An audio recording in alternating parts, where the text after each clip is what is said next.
గ్రామాల మొత్తం పాలన మాత్రం పడిగించిందని చెప్పుకోవచ్చు. ప్రధానంగా ఏదైతే కాంగ్రెస్ సంబంధించినటువంటి నాయకులే బాహాటంగా చెప్తున్నటువంటి అంశం. ప్రధానంగా పల్లెల్లో అభివృద్ధి లేక చాలా హీనంగా మారుతున్నాయి పల్లెలు అని చెప్పేసి వాళ్ళే బాహాటంగా చెప్తున్నటువంటి అంశం. ప్రధానంగా దాంతో పాటుగా ఏదైతే ఎక్కడ చెత్త అక్కడే ఉంది, సర్పంచ్లు లేక దాదాపు 23-24 నెలలు అవుతుంది.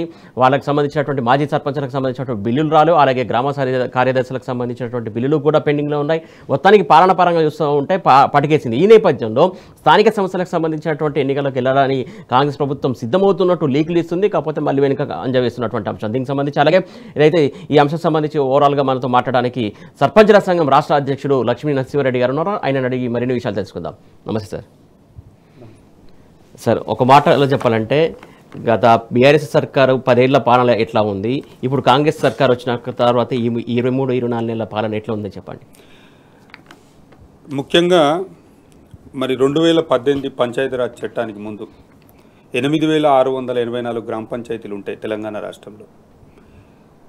గౌరవ పెద్దలు కేసీఆర్ గారు మరి గ్రామీణ ప్రాంతాలు అంటే పెద్దగా ఉన్నటువంటి గ్రామ పంచాయతీలు కుదిస్తే అంటే తండాలను గ్రామ పంచాయతీలు గుర్తిస్తే 500 జనాభాలో ఉన్నటువంటి గ్రామ పంచాయతీలను గ్రామ పంచాయతీలుగా చేస్తే మరి పరిపాలన సుభిక్షంగా ఉంటుంది. అక్కడ ఆ ప్రాంత ప్రజలకు ఏ విధమైనటువంటి అవసరాలు ఉంటే వాళ్ళు ఖచ్చితంగా చేసుకోగలుగుతారు అనేటువంటి ఒక గొప్ప ఆలోచనతోటి దాదాపు ఒక 4383 గ్రామ పంచాయతీలను కొత్త గ్రామ పంచాయతీలను గుర్తించి మొత్తం 12769 గ్రామ పంచాయతీలను గుర్తించడం జరిగింది. మరి ఎన్నికలు నిర్వహించి ఆ గ్రామ పంచాయతీలలో ఆ గ్రామానికి కావాల్సినటువంటి మౌలిక వసతులు, ఆ గ్రామంలో ఉన్నటువంటి ప్రజలకు ఏమేమి కావాలి, వాళ్ళ అవసరాలు ఏమేమి ఉన్నాయి, వాళ్ళ అవసరాలను ఈ ప్రభుత్వం ఏ రకంగా తీర్చగలుగుతుందని కూలంకుషంగా అప్పుడున్నటువంటి వ్యవస్థతో చర్చించి అనేకమైనటువంటి అభివృద్ధి కార్యక్రమాలను చేయించి గ్రామాలను ఎంతో ముందుకు తీసుకుపోయినటువంటి పరిస్థితిని తెలంగాణ ప్రజానీకం మొత్తం చూడడం జరిగింది. అయితే అట్లాంటి సందర్భంలో తెలంగాణలో ఉన్నటువంటి ఏదైతే గ్రామ పంచాయతీలు ఉన్నాయో సర్పంచులు 2019-2024 కాల వ్యవధిలో పనిచేసినటువంటి సర్పంచులు అద్భుతంగా పనిచేసి అంటే మునుపెన్నడూ లేని విధంగా అద్భుతంగా పనిచేస్తే భారతదేశంలో జాతీయ స్థాయిలో ఇచ్చేటువంటి అవార్డులు 13 అవార్డులు అంటే 60% అవార్డులు తెలంగాణ దక్కించుకోవడం కూడా దానికి నిదర్శనం. ఈరోజు ఏ గ్రామంలో చూసినా కానీ మరి చెత్త ఎక్కడ పడితే అక్కడ రోడ్డు మీద వేస్తున్నారు. దాన్ని కలెక్ట్ చేయడానికి ప్రతి గ్రామానికి ఒక ట్రాక్టర్ను కేసీఆర్ సర్కార్ టైంలో ఊరికి ఒక ట్రాక్టర్ ఇచ్చారు. కానీ ఇప్పుడు ఆ ట్రాక్టర్ నడపడానికి డీజిల్ పోగలేని పరిస్థితి కనబడుతున్నట్టుంది. ఇప్పుడు ఆ రోజుల్లో చెత్త కలెక్ట్ చేయడానికి ట్రాక్టర్లు ఇస్తే ఈరోజు అవే ట్రాక్టర్లను గ్రామాలలో చింత చెట్ల కింద పెడుతున్నటువంటి పరిస్థితి కనిపిస్తున్నది. ఎందుకంటే దాంట్లో డీజిల్ పోసేటోడు లేడు, దానికి సర్వీసింగ్ చేయించేటోడు లేరు, దాని మెయింటెనెన్స్ అనేది కూడా ఎక్కడ కూడా లేదు. పూర్తిగా గ్రామీణ వ్యవస్థలో పరిపాలన అనేది అస్తవ్యస్తమైంది. ఆ అస్తవ్యస్తమైనటువంటి పరిపాలనలో గ్రామంలో ఉన్నటువంటి ప్రజల యొక్క సంక్షేమాన్ని చూడాల్సినటువంటి సందర్భంలో అది మర్చిపోయి ఈ ప్రభుత్వం స్థానిక సంస్థల ఎన్నికలు నిర్వహిస్తా అని చెప్పి ఇప్పటికీ 3 సార్లు చెప్పి 3 సార్లు సినిమాలు విడుదల చేసినట్టు చేసి విఫలమైపోయింది. ఇది కూడా ఇప్పుడు 4వసారి కూడా మళ్ళీ 25వ తారీఖు నోటిఫికేషన్ వస్తుంది, ఈ డిసెంబర్లోనే ఎన్నికలు పెడతామని మళ్ళీ కూడా ఇంకోసారి చెప్తున్నారు. అది కూడా సాధ్యమవుతుందా కాదా, వాళ్ళు పోతారా అది వాళ్ళకే తెలియాలి. అయితే ఏదైతే గ్రామంలో ఉన్నటువంటి ప్రజల యొక్క సంక్షేమం చూడాల్సినటువంటి పరిస్థితులల్లో ఎలక్షన్లు రాగానే ఏదో ఒక కొత్త కానుకల్లాగా కొత్త తాయిలాలు ఇస్తున్నటువంటి సందర్భం ఈరోజు గ్రామంలో పూర్తిగా కనిపిస్తూ ఉన్నది.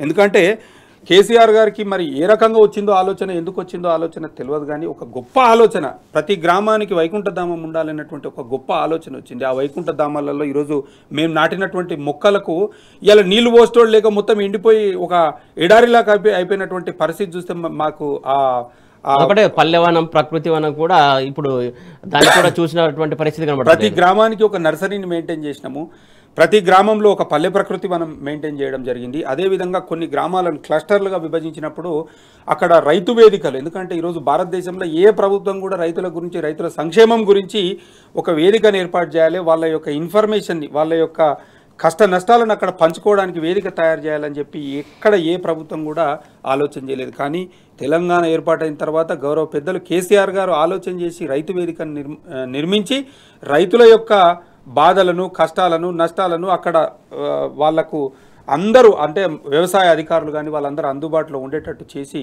వాళ్ళకు కూడా వాళ్ళకు కూడా ఉపయోగపడినటువంటి సందర్భం మనమందరం చూసినాం. వీటికి తోడుగా కూడా ఈరోజు గ్రామాలల్లో మన ఊరు మనబడి పథకం ద్వారా కూడా గ్రామంలో ఉన్నటువంటి పాఠశాలలను కూడా అభివృద్ధి చేసినటువంటి సందర్భం కూడా చూసినాం. అయితే మేము గడిచినటువంటి 5 సంవత్సరాలలో ఎన్నో అభివృద్ధి కార్యక్రమాలు చేయడం జరిగింది. అంటే దేశంలోనే ఆదర్శవంతమైనటువంటి పల్లెలుగా మేము తీర్చిదిద్దడం జరిగింది. అట్లా చేసినటువంటి పల్లెలను 2 సంవత్సరాల నుంచి స్థానిక సంస్థల ఎన్నికలు నిర్వహించక ఇవాళ అధోగతి పాలు చేసిరు, అస్తవ్యస్తం చేసిరు. ఇవాళ మేము నాటినటువంటి మొక్కలకు నీళ్లు పోసడం లేకపోతే ఆ మొక్కలు చూస్తుంటే మా బాధ అనేది వర్ణనాతీతము. ఇవాళ మేము కట్టినటువంటి వైకుంఠ ధామాలు కానివ్వండి, మేము ఏర్పాటు చేసినటువంటి పల్లె ప్రకృతి వనాలు కానివ్వండి, నర్సరీలు కానివ్వండి, రైతు వేదికలు కానివ్వండి, వాటిని పట్టించుకునేటోళ్ళు లేక, కనీసం దాన్ని మినిమం మెయింటైన్ చేసేటోళ్ళు లేక కూడా అవి దుర్భేద్యమైనటువంటి స్థితికి మారిపోవడం చూస్తుంటే నిజంగా మా మనసు అనేది చెలించిపోతున్నటువంటి సందర్భం ఈరోజు తెలంగాణ ప్రజలు మొత్తం చూస్తూ ఉన్నారు. ఈ సందర్భంలో వీళ్ళు ఎన్నికలు నిర్వహించాలి, ఎన్నికలు నిర్వహించకపోతే ఈరోజు కేంద్ర ప్రభుత్వం నుంచి వచ్చేటువంటి 3,000 కోట్ల రూపాయల నిధులు వెనుకకు పోతాయి, వాపసు పోతాయి, ల్యాప్స్ అయిపోతాయని చెప్పి మళ్ళీ ఒక కొత్త సినిమా తీసుకొచ్చి ప్రజలను మభ్యపెట్టేటువంటి ప్రయత్నం చేస్తూ ఉన్నారు. నేను ఈరోజు ప్రభుత్వాన్ని ఒకటే అడుగుతా ఉన్నాను. కేంద్ర ప్రభుత్వం నుంచి 3,000 కోట్లు వస్తున్నాయి, మరి 3,000 కోట్లు ల్యాప్స్ అయిపోతాయని చెప్తున్నారు. మరి గతంలో కేసీఆర్ గారు ఉన్నప్పుడు కేంద్ర ప్రభుత్వం నుంచి ప్రతి నెల డబ్బులు వస్తుండే 14th ఫైనాన్స్ కింద డబ్బులు. మరి అప్పుడు కేసీఆర్ గారు గొప్ప ఆలోచనతోటి స్థానిక సంస్థలకు కూడా డబ్బులు ఉండాలి, డబ్బులు ఉంటేనే అక్కడ వ్యవస్థ పరిపాలన సజావుగా సాగుతుందని చెప్పి మ్యాచింగ్ గ్రాంట్ కింద 339 కోట్ల రూపాయలు ప్రతి నెల ఇచ్చేవారు. మరి రేవంత్ రెడ్డి గారు ఈ సర్కారు ఏర్పాటైనప్పటి నుంచి, కాంగ్రెస్ ప్రభుత్వం ఏర్పాటైనప్పటి నుంచి ఈ 22 నెలల కాలంలో, 23 నెలల కాలంలో మీరు మ్యాచింగ్ గ్రాంట్ కింద గ్రామ పంచాయతీలకు ఎన్ని నిధులు ఇచ్చారో ఒక్కసారి మీరు చెప్పండి. శ్వేతపత్రం విడుదల చేయాలి. మీరు ఇచ్చే పైసలకేమో మీరు మాట్లాడరు. కేంద్ర ప్రభుత్వం నుంచి వచ్చేటి ఉన్నాయి, అవి ఇప్పుడు ఎన్నికలు జరగకపోతే ఆ పైసలు వాపసు పోతాయని చెప్పి ప్రజలను మభ్యపెట్టే ప్రయత్నం చేస్తున్నారు. రిజర్వేషన్ల అంశాన్ని మళ్ళీ అటకెక్కించేటువంటి ప్రయత్నం ఈరోజు రాష్ట్రంలో చేస్తూ ఉన్నారు. అది స్పష్టంగా కనిపిస్తూ ఉన్నది. అదేవిధంగా ప్రజలు కూడా పూర్తిగా గమనిస్తున్నటువంటి సందర్భం ఈరోజు కనిపిస్తున్నది. ఇంకొక ముఖ్య విషయం ఏంటంటే, గతంలో తెలంగాణ రాకముందుకు మనకు తాగునీటికి చాలా ఇబ్బందులు ఉంటుండే. అంటే బిందెలు పట్టుకొని 3 కిలోమీటర్లు 4 కిలోమీటర్లు సైకిళ్ళ మీద, రిక్షాల మీద పోయి, ట్రాక్టర్ల మీద పోయి మంచినీళ్ళు తెచ్చుకొని తాగినటువంటి సందర్భం మేము చూసినాం. అలాంటి సందర్భంలో తెలంగాణ వ్యాప్తంగా ఒక 77 ప్రాంతాలలో నీటిని కలెక్ట్ చేయడం కానివ్వండి, అదేవిధంగా ఒక 125 ప్రాంతాలలో ట్రీట్మెంట్ ప్లాంట్లు పెట్టి తెలంగాణ వ్యాప్తంగా ఒక 35,700 ఓవర్ హెడ్ వాటర్ ట్యాంకులు నిర్మాణం చేసి దాదాపు 1,50,000 కిలోమీటర్ల ఏదైతే నీటి పైప్ లైన్లు వేసి ప్రతి ఇంటికి నల్ల ఇచ్చి తెలంగాణ ప్రజల యొక్క దాహర్తిని తీరుస్తే ఇవాళ దాన్ని పట్టించుకునేటోళ్ళు లేడు గ్రామాలలో. మేము సర్పంచులకు ఉన్నప్పుడు ప్రతి నెల 1వ తేదీ, 11వ తేదీ, 21వ తేదీ 3 సార్లు ఆ నీళ్ళ ట్యాంకులు సాఫ్ చేసేటోళ్ళం, మేము క్లీన్ చేసేటోళ్ళం. కానీ ఇవాళ దాన్ని 3 నెలలకు ఒకనాడు కూడా క్లీన్ చేసేటోళ్ళు లేరు. పరిపాలన అనేది అస్తవ్యస్తమైంది. అడ్మినిస్ట్రేషన్ లేదు గ్రామాలలో. ఎందుకంటే గ్రామాలలో ఏముంటుందంటే ఏ చిన్న సమస్య ఉన్నా కానీ సర్పంచ్కో, ఎంపీటీసీకో, ఎవరికో ఒకరికి పోయి చెప్పుకుంటారు బాధ. పోలీస్ స్టేషన్లో పంచాయతీ ఉన్నా, లేకపోతే ఎంఆర్ఓ కార్యాలయంలో పని ఉన్నా, లేకపోతే ఏదైనా శిల్క పంచాయతీ ఉన్నా, ఇంటి పంచాయతీ ఉన్నా, ఏదున్నా చెప్తారు. ఇది అసలు ఏమీ లేకుండా పోయింది. ఎవరికి చెప్పుకోవాలనో పాపం వాళ్ళకి దిక్కుతోచినటువంటి పరిస్థితి ఉన్నది. ఇలా తెలంగాణలో 12,769 గ్రామ పంచాయతీ ఉంటే, సర్పంచులు ఉంటే, దాదాపు 11,000 మంది సర్పంచులు టీఆర్ఎస్ పార్టీకి చెందిన వాళ్ళు ఉండే. వాళ్ళ బిల్లులు ఇవ్వాలని చెప్పి ఇస్తే వాళ్ళు ఆర్థికంగా మళ్ళీ బలోపేతం అవుతారని చెప్పి 2 నెలల నుంచి వాళ్ళ పైసలు సార్. బిల్లుల గురించి మాట్లాడదాం సార్. బిల్లులు ఎంత పెండింగ్ ఉన్నా ఏంటి, అసలు ఏం జరుగుతుంది అనేది ఆ అంశం గురించి మాట్లాడదాం సార్. మొత్తానికి బిల్లులకు సంబంధించి, అంశం సంబంధించి మాజీ సర్పంచులకి ఎంత బిల్లులు రావాలి, ఎంత పెండింగ్లో ఉంది, అసలు కార్యదర్శులకు కావచ్చు, లేకుంటే దానికి సంబంధించి ప్రభుత్వం ఎంత పెండింగ్లో ఉందని చెప్తుంది. మీ లెక్కల ప్రకారం ఎంత, అసలు వాళ్ళ లెక్క ప్రకారం ఎంత? సార్, ఈరోజు గ్రామ పంచాయతీలలో గతంలో మేమేదైతే పనిచేసినప్పుడు దాదాపు ఒక 1,200 కోట్ల రూపాయల పెండింగ్ బిల్లు అనేది ఓవరాల్గా స్టేట్ వైడ్గా. అంటే గ్రామ పంచాయతీలు ఎట్లుంటుందంటే కాన్స్టిట్యున్సీ డెవలప్మెంట్ ఫండ్ కానివ్వండి, స్పెషల్ డెవలప్మెంట్ ఫండ్ కానివ్వండి, ఓన్ సోర్స్ రెవెన్యూ కానివ్వండి, ఎంజీఎన్ఆర్ ఈజీఎస్ కానివ్వండి, ఇట్లా వివిధ రకాలుగా మనం పనులు చేయడం జరుగుతూ ఉంది. అంటే ప్రభుత్వం ఇచ్చినటువంటి ఆదేశాల మేరకు అనుకోండి, అదేవిధంగా స్థానిక సంస్థలలో అంటే స్థానిక గ్రామ పంచాయతీలలో అవసరాలను బట్టి పనిచేయాల్సి ఉంటుంది. సో ప్రభుత్వం నుంచి అప్రూవల్స్ తీసుకొని, అనుమతులు తీసుకొని పనిచేస్తాం. సో ప్రభుత్వం మారినప్పుడు ఇట్స్ ఎ రొటేటింగ్ ప్రాసెస్ అన్నట్టు. అంటే నెక్స్ట్ వచ్చేటువంటి గవర్నమెంట్ కానివ్వండి, వాళ్ళు నెక్స్ట్ వచ్చేటువంటి సిస్టమ్ కానివ్వండి, ఆ డబ్బులు చెల్లించాల్సి ఉంటుంది. ఇక్కడ ఈ తెలంగాణలో ఏమైపోయింది అని అంటే, గతంలో ఉన్న వాళ్ళు మొత్తం టీఆర్ఎస్ వాళ్ళు, ఇప్పుడు ఆ డబ్బులు ఇస్తే వాళ్ళు మళ్ళీ ఆర్థికంగా ఎక్కడ పోతారు, వాళ్ళు ఏం చేస్తారు, సో వాళ్ళకి బిల్లులు ఇవ్వద్దు అనేది ఏకైక ఎజెండా పెట్టుకొని కావాలనే ఆపుతున్నారు. నేను ఏమంటున్నానంటే ఈరోజు తెలంగాణ ఏదైతే మేము 2024 ఫిబ్రవరి నుంచి మేము ఏదైతే సర్పంచులుగా మా ఛార్జ్ అయిపోయిందో ఆ రోజు నుంచి కూడా మండల స్థాయిలో ఉన్నటువంటి ఎంపీడీఓ కానివ్వండి, జిల్లా స్థాయిలో ఉన్నటువంటి డిపిఓ కానివ్వండి, కలెక్టర్ గారు కానివ్వండి, అదేవిధంగా పంచాయతీరాజ్ వ్యవస్థకు కానివ్వండి, కమిషనర్ గారికి కానివ్వండి, మంత్రులకు, ఎమ్మెల్యేలకు, ఎంపీలకు మేము మొక్కని దేవుడు లేదు, ఎక్కని మెట్టు లేదు. మా పరిస్థితి మా పరిస్థితి మొత్తం ఎట్లయిపోయిందనంటే చెవిటోనికి శాస్త్రం చెప్తానంట ఆహా ఓహో అని చెప్పి సపట్లు కొట్టినట్టు ఉన్నది మా కథ. మేము ఎంతసేపు చెప్పినా కానీ వాళ్ళు ఆహా ఓహో అంటున్నారు, కానీ మా సమస్యను అనేది తీర్చేటువంటి పరిస్థితి కనిపిస్తలేదు. ఎంతమందిని కలిసినా కానీ ఏ విధమైనటువంటి ప్రయోజనం లేదండి. ఇలా మీరు 3 లక్షల కోట్ల బడ్జెట్ను మీరు ప్రవేశపెట్టిరండి. మా బిల్లులు ఎంత సార్? మేము ఇలా ముఖ్యమంత్రి గారు కూడా ఒక మామూలు కుగ్రామానికి చెందినటువంటి వ్యక్తే కదా. ఇక్కడ ఉన్నటువంటి ఎమ్మెల్యేలు కానీ, ఎంపీలు కానీ, ఎమ్మెల్సీలు కానీ, ఈ ప్రభుత్వ వ్యవస్థలో ఉన్నటువంటి అధికారులందరూ కూడా ఏదో ఒక గ్రామానికి చెందిన వాళ్ళే. మీ గ్రామాలలో మేము చేసినటువంటి అభివృద్ధి పనులను ఒకసారి చూడండి. మీరు మా బిల్లులు నిజంగానే వచ్చేది ఉందా లేదా? మా బిల్లులు వచ్చేది ఉంటేనే మీరు ఇవ్వండి. మా బిల్లులు టెక్నికల్గా కానివ్వండి, మీకు రికార్డు పరంగా మాకు బిల్లులు వచ్చేది ఉంటేనే మీరు ఇవ్వండి. మేము నిజంగానే అడుగుతున్నామా, లేకుంటే కావాలని అడుగుతున్నామా, దేనికోసం అడుగుతున్నామో మీరు ఒకసారి పరిశీలించండి. ఏదీ లేదు. ఎంతసేపు ఉన్నా కానీ అసలు మమ్మల్ని పట్టించుకునే పరిస్థితి లేదు. పంచాయతీరాజ్ వ్యవస్థ 1959లో ఏర్పాటైతే ఆ ఏర్పాటైనప్పటి నుంచి ఈ రోజు వరకు ఒక గ్రామీణ స్థాయికి చెందినటువంటి సర్పంచ్ గవర్నర్ని ఎప్పుడు కలవలేదండి. తెలంగాణలో మేము పోయి గవర్నర్ గారిని కూడా కలిసినాం. సార్ మేము ఉన్న అధికారుల చుట్టూ మొత్తం తిరిగినాము, ప్రజాప్రతినిధుల చుట్టూ కూడా మొత్తం తిరిగినాము, ఎవ్వరు మమ్మల్ని పట్టించుకుంటలేరు. దయచేసి మీకు దండం పెడతాం, కాలు మోక్తాం, మా పైసలు మీరన్ని పీరని చెప్పి. ఇప్పుడు ఇంత బిల్లు పెండింగ్ ఉన్నా కూడా స్థానిక సంస్థలకు ఎన్నికలకు పోతా ఉంటుంది, లేకుంటే ఇంకోటి ఏదో మళ్ళీ ఏదైతే మొన్నటి వరకు అయితే బతుకమ్మ చీర 2 సంవత్సరాలు ఎగ్గొట్టినటువంటి సిచ్యువేషన్. కాకపోతే ఇప్పుడు ఏదో ఇందిరమ్మ చీర పేరుతో మళ్ళీ ఏదో కానుక రూపంలో. అసలు ఇదంతా ప్రజలు రిసీవ్ చేసుకుంటారా ఏమనుకోవాలి అసలు? సార్ ఇప్పుడు వాళ్ళది ఎట్లున్నదంటే ఇప్పుడు ఎలక్షన్లు పెట్టాలి. ఎలక్షన్లు పెట్టే ముందు ఏదో ఒకటి ప్రజల దగ్గరికి పోతే ఏందనంటే పాత అన్ని వీళ్ళు ఇచ్చిన హామీలన్నీ అడుగుతారు. వీళ్ళు 6 గ్యారెంటీలు ఇచ్చిర్రు, వీళ్ళు 42 పేజీలలో 420 హామీలు ఇచ్చిర్రు. వీళ్ళు ఫస్ట్ ఏం చేయాలంటే వీళ్ళ మేనిఫెస్టో ఉంది కదా, ఆ మేనిఫెస్టో తీసుకొని వీళ్ళు ఏమేమి హామీలు ఇచ్చినటువంటి హామీలలో ఏమేమి అమలు చేసినామనేది టిక్ పెట్టుకోవాలి. అప్పుడు తెలుస్తుంది ప్రజలకు. పోతే వీళ్ళ బండారం బయటపడుతుంది, వీళ్ళ నిజస్వరూపం అనేది బయటపడుతుంది. ఆ హామీలు అడగకుండా ఏం చేయాలంటే కొత్తదోటి బతుకమ్మ చీర ఇస్తే ఏమవుతుంది అనంటే ఈ చీర బాగుంది బాగలేదు ఈ ఎజిటేషన్ అనేది స్టార్ట్ అవుతుందిగా, పాతవి మర్చిపోతాయి అనుకుంటారు. ప్రజలు ఏది మర్చిపోలేదు, ప్రతి ఒక్కటి లెక్క రాసుకున్నారు, ప్రతి ఒక్కటి అడగనీకే తయారున్నారు. వీళ్ళు గ్రామీణ ప్రాంతాలలో పోతే వీళ్ళని వెంబడించి తరిమి కొట్టడానికే సిద్ధంగా ఉన్నారు ప్రజలు ఇప్పుడు. ఎందుకంటే వీళ్ళు 6 గ్యారెంటీలు అని చెప్పారు, ఏ గ్యారెంటీ అమలు లేదు. ఇలా పెన్షన్ 4000 ఇస్తామన్నారు, ఏదీ లేదు. మహిళలకు 2500 ఇస్తామన్నారు, ఏదీ లేదు. అదేవిధంగా నిరుద్యోగులకు ఉద్యోగ లేదు. రైతు బంధు ఇస్తామన్నారు, అది లేదు. రైతు బీమా ఇస్తామన్నారు, అది లేదు. ఏదీ లేదు. ఓన్లీ ఏముంది అంటే ఊకే చంపుడు ఉపన్యాసం ఉన్నది అంతే. వీళ్ళ పరిస్థితి ఎట్లున్నదంటే ఈ పుట్టకు నెత్తి వేసి పండుకుంటే నిద్ర రాకుంటే ఎట్లయితే ఉంటుందో పరిస్థితి ఇలా తెలంగాణలో పరిస్థితి ఎట్లయిపోయింది అంటే వీళ్ళు మనం పుట్టకు నిద్ర వేసి పండినట్టే ఉన్నది. అంటే పొద్దున లేచి చూస్తే ఏమవుతుందో తెలియదు, ఏం స్టేట్మెంట్ వస్తుందో తెలియదు, ఏడంగా బుల్డోజర్ వచ్చేది తెలియదు, ఎవరిని గుల కొట్టేది తెలియదు, ఎవరికి ఏమయ్యేది తెలియదు.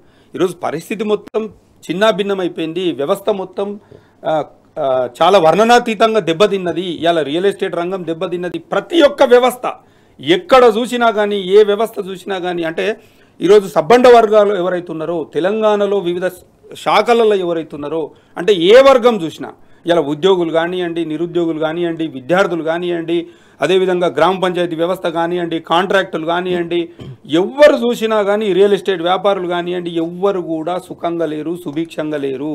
ప్రతి ఒక్కరు కూడా ఏదో రకంగా అవస్థలు పడుతున్నటువంటి పరిస్థితి ఈరోజు తెలంగాణలో స్పష్టంగా కనబడుతున్నది. ప్రజలు మొత్తం ఒక అవగాహనకు వచ్చిరు. ఈ తెలంగాణను కాపాడాలంటే, ఈ తెలంగాణను మళ్ళీ రక్షించాలంటే, బాగు చేయాలంటే శ్రీరామ రక్ష ఒకరే ఒకరు, అదే కేసీఆర్ గారు అనేది స్పష్టంగా ఒక నిర్ణయానికి రావడం జరిగింది. సార్ ప్రధానంగా చూసుకున్నట్లయితే ఏదైతే ఇప్పుడు మాజీ సర్పంచులకు సంబంధించి డిసెంబర్ 1 నుంచి మళ్ళీ ఏదైతే పోరుబాట పడుతున్నట్టు తెలుస్తుంది, దానికి సంబంధించి ఆ విషయం లీక్ వస్తున్న నేపథ్యంలోనే మళ్ళీ ఈ ప్రభుత్వం ఈ చీరల పంపిణీకి కార్యక్రమానికి పూనుకుందనుకోవాలి. ఎస్, డెఫినెట్గా అండి. ఎందుకంటే ఈరోజు స్పష్టంగా వాళ్ళకు అంటే కాంగ్రెస్ ప్రభుత్వానికి ఒక భయం అనేది స్టార్ట్ అయిపోయింది. అంటే గ్రామీణ ప్రాంతానికి అదేవిధంగా అర్బన్ ప్రాంతానికి చాలా తేడా ఉంటుంది. ఏదో ఇక్కడ అర్బన్ ప్రాంతంలో గెలిస్తే జబ్బలు జరుచుకొని మేము గ్రామీణ ప్రాంతంలో కూడా గెలుస్తామని చెప్పి అనుకోవడం అనేది అవివేకం. ఎందుకంటే గ్రామీణంలో వాస్తవంగా ప్రజలకు ఏం కావాలి, మనం ఏమి ఇచ్చినాము, ఏం చేసినాము, ఏం హామీ ఇచ్చినాము, మనం ఏం అమలు చేసినాము అనేది స్పష్టంగా అడుగుతారు, ప్రతిరోజు మాట్లాడుకుంటారు. వీళ్ళు గ్రామీణ ప్రాంతంలో ఉన్నటువంటి ప్రజలకు చేసింది ఏమీ లేదు. నిన్నమన్న ఒక 2 నెలల కింద రైతులు యూరియా బస్తాల కోసము పాపము ఒక్కొక్కరి పరిస్థితి చూస్తే వర్ణనాతీతం అండి. కిలోమీటర్లు చెప్పులు పెట్టుకొని పాత రోజులు తెలంగాణ రాకముందుకు ఏదైతే రోజులు ఉండనో ఆ రకంగా చెప్పులు పెట్టుకొని పట్టాదారు పాస్బుక్లు పెట్టుకొని రాళ్ళు పెట్టుకొని ఒక్కొక్క రైతు 10 బస్తాల యూరియా అవసరం ఉంటే 1 బస్తా తీసుకొని పోయి వాళ్ళు అటు వ్యవసాయం చేసుకొని బాగుపడకుండా ఇటు పంట దిగుబడి లేక కాంగ్రెస్ సంబంధించినటువంటి ఎమ్మెల్యేలు కొందరు అలాగే కొందరు నాయకులు బహాటంగా చెప్తున్నారు పల్లెలో తిరగలేకపోతున్నాం, ఏంది పల్లెలకి ఏమైనా చేయాలని చెప్పి వాళ్ళు అడుగుతున్నారు. ఈ రోజు ఇందిరమ్మ చీరలు వంచనీకనేమో మంత్రులు, ఎమ్మెల్యేలు, ఎంపీలు, ఎమ్మెల్సీలు అందరూ పోయిర్రు. మరి ఆనాడు రైతుల కోసం యూరియా బస్తాలు వంచనీకి వీళ్ళు అంతా ఎందుకు పోలేదు? యూరియా బస్తాల కాడ పోయి, యూరియా బస్తా దుకాణాల కాడ పోయి వీళ్ళందరూ ఎంపీలు, ఎమ్మెల్యేలు వీళ్ళందరూ పోయి ఎందుకు మరి ఆ రైతులకు ఆదుకోలేదు? ఒక్క కాంగ్రెస్ నాయకుడు నాకు అనిపించింది. ఇప్పుడు పంటకు సంబంధించి కూడా కొనుగోలు కేంద్రాల దగ్గరికి పోవచ్చు కదా, కొనుగోలు కేంద్రాలు ఆల్రెడీ రైతులు ఇబ్బంది పడుతున్నారు. ఇప్పుడు మా ప్రాంతంలో నేను చెప్తున్నా కదండి, పత్తి కొనేటోళ్ళు లేరు. మొత్తం ఎక్కడదక్కడ రోడ్ల మీద లారీలు, ట్రాక్టర్లు, పత్తి కొనేటోళ్ళు లేక మిల్లులు మొత్తం బంద్ ఉండి పాపము రైతులు ఇంటి దగ్గర నుంచి తీసుకుపోయినటువంటి ఆ స్టవ్ల మీద వండుకొని అక్కడే వారాలు గడుపుతున్నటువంటి సందర్భం ఈరోజు ఉన్నది. అంటే ఈరోజు వ్యవస్థ మొత్తము దయనీయంగా మారిపోయింది. అంటే ఈ తెలంగాణలో ఎంతో రైజింగ్ తెలంగాణ నెంబర్ 1 స్థానానికి వెళ్ళినటువంటి తెలంగాణను 2 సంవత్సరాల కాల వ్యవధిలో నిర్వీర్యం చేసిర్రు, వ్యవస్థను మొత్తం నాశనం చేసిర్రు. ఈరోజు తెలంగాణను ఆదర్శంగా తీసుకొని ఎన్నో రాష్ట్రాలు కొన్ని సంక్షేమ పథకాలను వాళ్ళు అమలు చేయాలనేటువంటి పరిస్థితిలో ఉండే, కానీ వీళ్ళు వచ్చిన తర్వాత ఆ సంక్షేమ పథకాలను మొత్తం తుంగలోకి దొక్కి తెలంగాణలో ఉన్నటువంటి ఏదైతే మన తెలంగాణ ప్రజల యొక్క ఆత్మగౌరవాన్ని దెబ్బతీసే విధంగా వీళ్ళు ఈరోజు ఉన్నారు. నేను ఏమంటున్నానంటే గ్రామ పంచాయతీల ఇలా వీళ్ళు 3 లక్షల కోట్ల మొత్తం తెలంగాణ వ్యాప్తంగా 3 లక్షల కోట్ల బడ్జెట్ను వీళ్ళు రిలీజ్ చేస్తూ ఉన్నారు. వీళ్ళు రిలీజ్ చేస్తూ ఉంటే ఇప్పుడు సాకేం చెప్తారు, 3,000 కోట్లు వాపస్ పోతాయి, మీరు ఎలక్షన్లు పెట్టకపోతే వాపస్ పోతాయి అని అంటున్నారు కదా. ఇప్పుడు 3 లక్షల కోట్లలో 3,000 కోట్లు ఒక లెక్కన అండి? వీళ్ళు చెప్పండి. ఈరోజు దాదాపు 4.5 కోట్ల జనాభాలో 3 కోట్ల జనాభా బీసీలు ఉన్నారు. వాళ్ళని ఈ స్థాయి వరకు తీసుకొచ్చి మళ్ళీ మోసం చేసి మీరు అధికారికంగా మీరు ఏదైతే చట్టపరంగా వాళ్ళకు రిజర్వేషన్లు కల్పించకుండా మీరు ఎలక్షన్లు పెట్టి ఎవరికి పంచాయతీ పెడతారు గ్రామాలలో? ఇలా గ్రామాలలో ఎట్లుంటుందంటే ఏ వ్యక్తి అయినా సరే వరుసలు పెట్టి పిలుచుకుంటారు గ్రామాలలో, అన్న, తమ్మి, బావ, కాక, చిన్న ఆయన, పెద్ద ఆయన అని పిలుచుకుంటారు. ఇప్పుడు ఈ చట్టపరంగా లేకుండా నీ అంతలో నువ్వు పలాని దగ్గర బీసీకి ఒక పార్టీ బీసీకి ఇచ్చింది అనుకోండి, ఇంకో పార్టీ బీసీకి ఇవ్వాలని లేదు కదా, అక్కడ బీసీకి ఇస్తుందని కూడా లేదు కదా. ఏ పార్టీ ఇష్టం ఆ పార్టీ. ఇంకోటి కాంగ్రెస్ పార్టీలో స్వేచ్ఛ ఎక్కువ అని అంటారు. మీరే బీసీకి ఇచ్చి ఇంకొన్ని రెబల్ను పెట్టాలని గ్యారెంటీ ఏముండదు. మీరే రెబల్ను పెట్టవచ్చు కదా. రెబల్ను అంటే ఇదంతా ఏంటంటే గ్రామీణ వ్యవస్థలో మేమంతా కొట్టుకోవాలి, మేమంతా రోజు ఫైటింగ్ చేసేటువంటి పరిస్థితికి తీసుకొచ్చేటువంటి వ్యవహారం ఈరోజు కనిపిస్తూ ఉన్నది. ప్రజలు ప్రతి ఒక్కటి గమనిస్తున్నారు. ఖచ్చితంగా ప్రజలు వీళ్ళకు 100% బుద్ధి చెప్పనీకే సిద్ధంగా ఉన్నారు. కానీ ఇంకొక అంశం సార్, ప్రధానంగా ఏదైతే మీ సర్పంచ్ పదవి కాలం ముగిసే కంటే ముందు అదైతే కాంగ్రెస్ పార్టీ అధికారంలోకి రాకముందు కొన్ని సర్పంచ్లకు కూడా ఏదైతే అన్ని గ్యారెంటీల లాగానే మీకు ఒక గ్యారెంటీ కూడా ఇచ్చినట్టున్నది, ఏదైతే రేవంత్ రెడ్డి అని చెప్పేసి కొన్ని వస్తున్న వార్తలు, దానికి సంబంధించి మీ అభిప్రాయం? నేనేమంటున్నానంటే మీరు ఒక్కసారి ఆలోచన చేయాలి. మేము 5 సంవత్సరాలు పనిచేస్తే దాదాపు 1 సంవత్సరాన్నర్థం కాలం మేము కరోనాలోనే పనిచేసినాం. అలాంటి క్లిష్ట సమయంలో కూడా మాకు కేసీఆర్ గారు అండగా ఉండి మాకు డబ్బులు ఇచ్చి మా గ్రామ పంచాయతీలలో పనిచేయించినటువంటి పరిస్థితి. కరోనా టైంలో, మామూలు టైంలో పైసలు ఇచ్చుడు ఒక ఎత్తు, కరోనా టైంలో పైసలు మేము ప్రాణాలకు తెగించి పని చేస్తున్నామని చెప్పి మాకు ప్రతి నెల మాకు డబ్బులు ఇచ్చినటువంటి పరిస్థితి ఉన్నది. మరి ఇప్పుడు ఈ ప్రభుత్వం, ఈ కాంగ్రెస్ ప్రభుత్వం ఏం చెప్పింది? మీకు బిల్లులు వస్తలేవు కదా, మీకు అంటే కొంత ఆర్థిక వ్యవస్థ కొంత దెబ్బతిన్నది. మనొక్క తెలంగాణలో కాదు, ప్రపంచవ్యాప్తంగా కొంత ఆర్థిక వ్యవస్థ అనేది కొంత ఇబ్బందికరంగా ఉండే. ఆ ఇబ్బందికరంగా ఉన్నటువంటి సమయంలో కొంత మన తెలంగాణలో కూడా కొంత సర్పంచ్లకు కూడా కొద్దిగా లాస్ట్ ఒక 5-6 నెలల ముందర కొంచెం డబ్బులు అనేది డిలే జరిగింది. అప్పుడు ఇదే మన ముఖ్యమంత్రి గారు, ఇప్పుడు మన ముఖ్యమంత్రి గారు ఒక మాట ఇచ్చారు మాకు కూడా, సర్పంచ్లు ఎవరు కూడా అది చేయొద్దు, మీరు అనుమతి ఇస్తే నేను ఒక వీడియో చూపిస్తాను. నేను ప్లే చేయండి ప్లీజ్.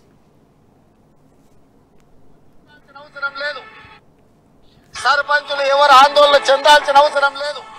పోరాడి తెచ్చుకున్నాం తెలంగాణ. ఈ నిధులు తెచ్చుకోవడం పెద్ద లెక్కనా? ఎక్కడికక్కడ సర్పంచులకు నేను విజ్ఞప్తి చేస్తున్నా, మీరు పాలక పక్షమా ప్రతిపక్షమా ఏ పక్షమో మేము పట్టించుకోదలుచుకోలే. మీరు కష్టాలలో ఉన్నారు, మీరు అప్పులు చేసి గ్రామాలను అభివృద్ధి చేసారు. వేలాది కోట్ల రూపాయల నిధులు మీ బిల్లులు రావాలి. మీకు కాంగ్రెస్ పార్టీ అండగా నిలబడుతుంది. రోడ్ల మీదకి రాండి, మంత్రులను నిలదీయండి. ఇన్న 3-4 నెలలు అయితే ఎలక్షన్లకు వెళ్ళిపోతుంది. చెప్పండి. ప్రభుత్వం ఎన్నికల క్షేత్రంలోకి వెళ్ళిన తర్వాత అనా పైసా కూడా ఇప్పుడు వారే చెప్పారు ఎన్నికలకు పోయే ముందు మీరేం భయపడొద్దు, మీరు ఇట్లా చేస్తాం, మీరు ఏ పార్టీ ఉన్నా సరే మేము సర్పంచ్లను ఆదుకుంటామంటారు. నేను ఏమంటున్నా అంటే గ్రామ పంచాయతీ అనేది సామూహిక నిర్ణయాలకు ప్రాధాన్యం. అంటే అక్కడ అందరు కూర్చొని గ్రామానికి సంబంధించినటువంటి అన్ని అంశాలను కూలంకుషంగా చర్చించి గ్రామ సభ ద్వారా ఒక జీపీడీపీ గ్రామ పంచాయతీ అభివృద్ధి ప్రణాళికను ఏర్పాటు చేసుకొని కూలంకుషంగా నిర్ణయాలు తీసుకునేటువంటి వేదిక. మరి అట్లాంటి సందర్భంలో మా గ్రామం బాగుండాలని నన్ను సర్పంచ్ చేసిరు, మా గ్రామంలో నన్ను నమ్మి ఓట్లు వేసిరు, నా గ్రామ ప్రజలకు మేము మీకు అప్పుడేమో అంత హామీ ఇచ్చాడు, మరి ఇప్పుడు ఎందుకు పట్టించుకోవట్లేదు మిమ్మల్ని? మాకు అదే అర్థమవుతలేదు కదా. ఎందుకు మమ్మల్ని పట్టించుకోవడం లేదు అని అంటే ఓన్లీ ఒకటే రీజను. ఉన్నటువంటి 12,769 మంది సర్పంచులలో 80% పైచిలుకు సర్పంచులు మొత్తము బీఆర్ఎస్ పార్టీకి చెందినటువంటి వాళ్ళు.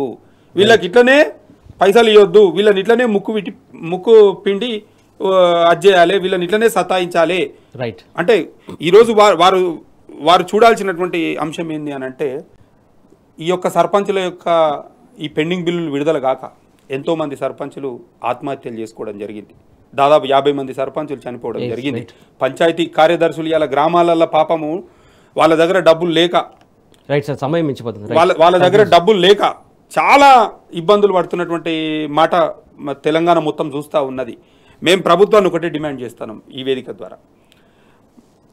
తెలంగాణ వ్యాప్తంగా ఏవైతే పెండింగ్లో ఉన్నాయో బిల్లులు, మా యొక్క తాజా మాజీ సర్పంచ్ బిల్లులు ఏవైతే బిల్లులు ఉన్నాయో మా బిల్లులు, అదేవిధంగా పంచాయతీ కార్యదర్శుల యొక్క బిల్లులను వెంటనే విడుదల చేయాలి. విడుదల చేసి మీరు ఎన్నికలకు పోవాలి. లేకుంటే ఖచ్చితంగా మేము ఆ ఎన్నికలను మేము అడ్డుకుంటాము. మీరు రేపు చేసేటువంటి 1 నుంచి 9 తారీఖు నాడు మీరు చేసేటువంటి ఏదైతే తెలంగాణ ప్రజాపాలన దినోత్సవాలు ఉన్నాయి కదా, వాటిని ఖచ్చితంగా మేము అడ్డుకొని తీరుతామని చెప్పి తెలియజేస్తా ఉన్నాను. Thank you so much. మొత్తం చూస్తున్నాం కదా, మొత్తానికి గ్రామ స్థాయిలో ఉన్నటువంటి పాలన మొత్తానికి పడికేసింది. ఖచ్చితంగా అభివృద్ధి చేసి పల్లెల్లోకి రావాలి, పల్లెల్లో అడుగు పెట్టాలి, అభివృద్ధి చేయాలి. అలాగే ఏదైతే పెండింగ్లో ఉన్నటువంటి మాజీ సర్పంచుల బిల్లులు కూడా తక్షణమే విడుదల చేయాలని చెప్పేసి వారు కోరుతున్నటువంటి అంశం ఇది. వాటి బరాబర్ అడుగుదాం. Keep watching tea news.